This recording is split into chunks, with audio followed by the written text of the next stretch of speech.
जितनी स्विट्ज़रलैंड की total population होती है उतनी इंडिया इंजीनियर प्रोड्यूस कर लेता है।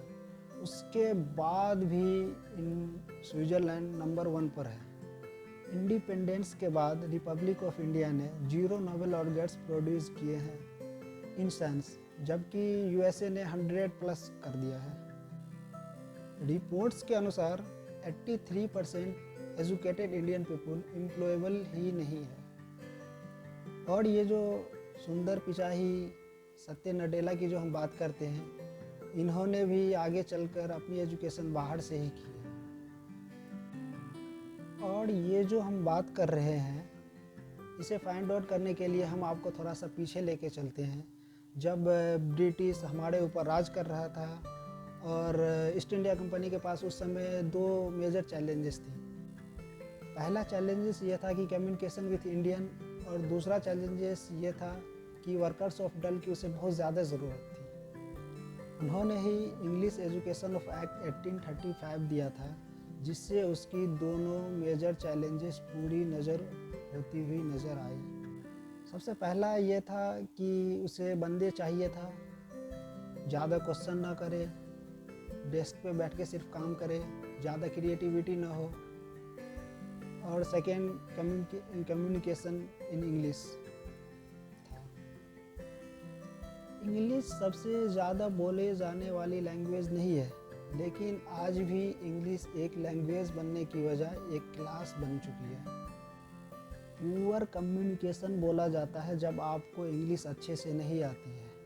इंग्लिश ना आने का मतलब यह है कि आपको कोई और दूसरी लैंग्वेज आ रही होती है। और हमारे एजुकेशन सिस्टम में रटने का कंपटीशन होता है, जो जितना ज़्यादा रटता है उसको उतनी ज़्यादा मार्क्स आती है। 95% मार्क्स भी जिसे इंग्लिश में आता है ना, उसे भी इंग्लिश अच्छी तरह से बोलना नहीं आता है। a+b का whole square equal to a² + b² + 2ab होता है, लेकिन इसका मतलब रियल लाइफ में क्या होता है, कहाँ पे ज़रूरत होता है, इसे लगभग किसी को पता नहीं रहता है। जैसा प्रिंसिपल हो या फिर टीचर हो या फिर स्टूडेंट हो। लेकिन हाँ, अगर आप 2ab के जगह 3ab बोलते हैं तो आपके ऊपर 4 लोग हंसने वाले ज़रूर मिल जाएंगे। हर किसी को सेम सिलेबस, सेम चीज़ सिखाई जाती है बिना क्रिएटिविटी होते हुए। हाँ, और क्रिएटिविटी का तो दूर दूर तक कोई मतलब ही नहीं होता है। आप एक लाइन में शेर, मछली, हाथी, बंदर, घोड़े को खड़ा कर दें और उसको बोले कि आप पेड़ पे चढ़ो, तो उसको ज़िंदगी भर यही लगेगा कि मैं उसके काबिल ही नहीं हूँ। हमारे द्रोणाचार्य ने पांडवों को उनकी स्किल सेट के हिसाब से ही उनको चीज़ें सिखाई थी। सबको एक ही चीज़ नहीं सिखाया था उन्होंने। हमारे एजुकेशन सिस्टम में उतना ऑप्शन भी नहीं होता है। सबसे ऊपर साइंस होता है, उसके नीचे कॉमर्स होता है और सबसे नीचे आर्ट्स होता है। और यहाँ आर्ट्स रखने वाले को ऐसे समझा जाता है ना कि वो किसी काम का ही नहीं है। हर माँ बाप को अपने बच्चों को इंजीनियर और डॉक्टर ही बनाना चाहते हैं। आपकी ट्रेनिंग बचपन से ही स्टार्ट हो जाती है। माँ बाप, भाई बहन सब यही कहने लगते हैं कि अगर आपको अच्छी मार्क्स नहीं आई और आपको अच्छी जॉब नहीं लगी तो आपकी ज़िंदगी बेकार हो जाएगी, आप बेकार हो जाओगे। आप 4-5 सक्सेसफुल आदमी के बारे में सोचिए और आप जिस तरह उसके जैसा आप बनना चाहते हैं। मैं यह कह सकता हूँ कि वो आज के एजुकेशन सिस्टम की वजह से सक्सेसफुल नहीं बना है।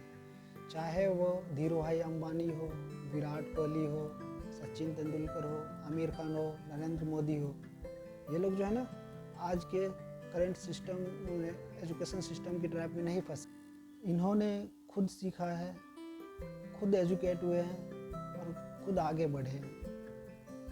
किसी कंपनी के एसईओ को यह बोल दिया जाए कि वह अपनी कंपनी में सभी डिपार्टमेंट के लिए इंटरव्यू दीजिए, तो यह गारंटी नहीं कि वह सभी डिपार्टमेंट का इंटरव्यू निकाल ले।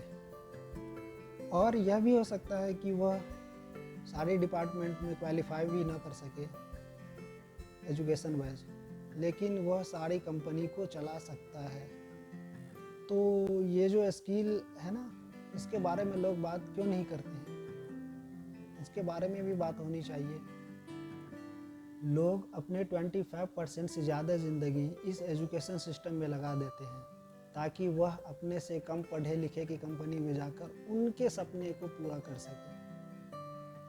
अगर इंडिया का एजुकेशन सिस्टम इतना ही अच्छा है तो जो सेलिब्रिटी या पॉलिटिशियन अपने बच्चों को बाहर भेजते हैं पढ़ने के लिए, एजुकेशन के लिए, तो वो इंडिया में ही क्यों नहीं पढ़ाते हैं अगर इंडिया का एजुकेशन सिस्टम इतना अच्छा है तो। इम्पैक्ट पॉलिटिशियन के साथ तो ऐसा होना चाहिए कि वो जिस एरिया से जीतते हैं उसी एरिया के स्कूल्स या कॉलेज में उनके बच्चे एजुकेशन ले सकें, तभी जाके उस एरिया का कॉलेज या स्कूल्स अच्छे हो सकते हैं, एजुकेशन सिस्टम अच्छा हो सकता है। मैं IAS IPS की बातें नहीं करता, वो तो एक पैशन की बात होती है। लोग 5 साल 6 साल से गवर्नमेंट की जॉब की तैयारी में लगे रहते हैं। जब आप उनसे पूछोगे तो वो यही बताएंगे कि गवर्नमेंट जॉब सिक्योर होता है, उसमें निकालने की कोई डर नहीं होती है। काम नहीं भी करेंगे तो जॉब सिक्योर होता है। तो ये जो काम चोरी वाली बातें माइंड में तभी आती है जब हमारे करंट एजुकेशन सिस्टम से ये कॉन्फिडेंस आ जाए ना कि हम जो ये एजुकेशन ले रहे हैं, ये जो हमारा स्किल है लेकर हम कहीं जाएंगे तो हम काम कर सकें, हमें कोई ना निकाल सके। तो ये कॉन्फिडेंस ही नहीं देता है हमारा एजुकेशन सिस्टम। हमें लोगों को क्रिएटिविटी लाना पड़ेगा और नई नई चीज़ें सीखने के लिए ओपन माइंड रखना पड़ेगा, तभी हम जाके क्रिएटिविटी बन सकते हैं। Thank you for watching this video. Thank you.